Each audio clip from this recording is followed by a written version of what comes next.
What's going on YouTube, and welcome back. As promised, the Persona 5 review is finally here and I hope you guys enjoy. Let me start off this review by saying 8 hours in and I had finally finished Persona 5's tutorial. Yes, I'm a slow learner, but not that slow. The entire first segment of this game is a tutorial. You don't even realize that you are playing a tutorial per se. What you do know is that you are playing a beautiful, story-rich game with great gameplay and jaw-dropping art.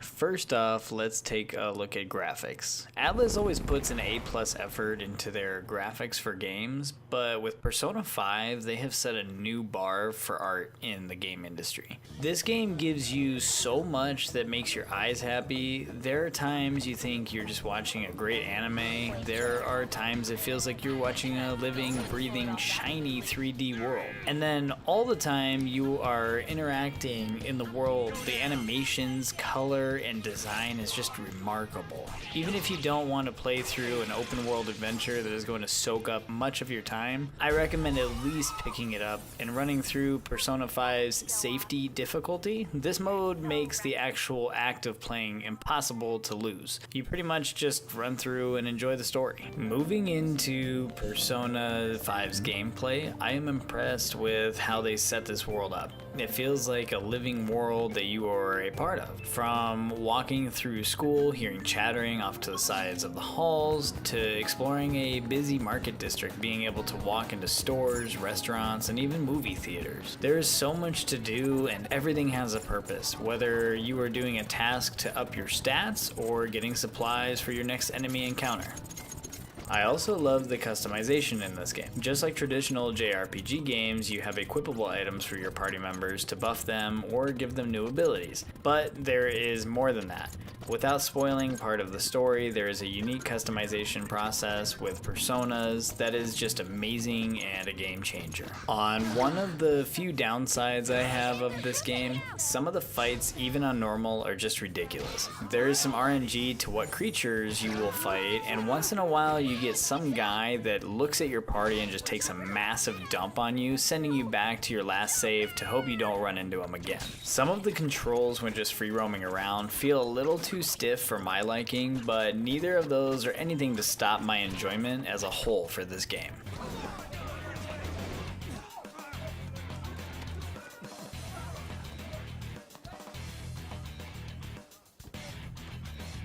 As for the sound of this game, oh baby, does this game make my ears happy.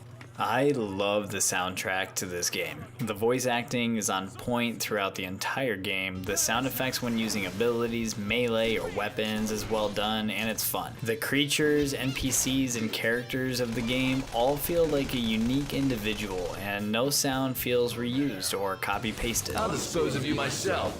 Right here, right now. With that said though, there are a couple characters in the game that the voice just makes me want to kick them in their throat so no one has to suffer through the ear torture they deliver. But at the same time, they were characters that were definitely not meant to be liked, so maybe it was on purpose, but it drove me nuts for those individuals. Still, the sound is just so impressive that it is easily overlooked, especially when you get to serve justice and wreck that person that has been driving you nuts for the last 5 minutes of dialogue. Ugh, you knaves again? To think you'd make the same mistake again. You're hopeless. It seems it's true when they say... Oh man, the story of Persona 5. The story is very entertaining and interesting. The game does so well of making you feel the emotion of the characters in this game. You love the people you love and you absolutely despise the people you dislike. The game never falls off or feels redundant. Everything you do and everywhere you go, even if it is back to a place you have been, feels as if it is living and constantly changing. The dungeons and palaces all feel unique and keep you wanting to learn more and find the truths you are in search of. The story in the beginning first palace is just weird, goofy, and a little on the creepy side. There are parts that are just like, who the hell wrote this crazy story? And the game never necessarily loses that quirkiness about it, but it does get deep and drags your mind through an intense and fun story that you will enjoy for many hours to come. With the story though, I do have minor issues. Some of it is just too over the top to the point I am just like, please somebody get the guy guy that wrote this game some help. Some of the characters are just so damn annoying and creepy, I want to skip over parts to get them off my screen and get back to the good parts. But again, minor things that would never stop me from playing through and enjoying it. I might even be the only person that has gripes with those things. After all, they are just opinions on characters I don't personally enjoy. The verdict of this one is going to have to be go get Persona 5. If you don't have a PS4, well, borrow one, buy one, steal one. Don't actually do that last one. I'll punch you in the toe if you do that. But somehow get your hands on this game and give it a run through if you are into JRPG games even the slightest bit. If you aren't into them or haven't tried games like this before, I still recommend this game and think you will enjoy it. At least go through the safety difficulty where you can face roll your controller and still somehow get through dungeons. Like this?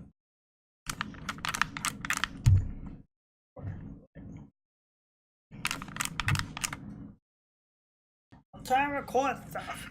I'm trying to record stuff. As always, I forgot what I was gonna say. Thank you everyone for tuning in. As always, if you enjoyed this Persona 5 review, make sure to like, subscribe, comment below about what games you want to see reviewed in the future, and I'll see you guys soon.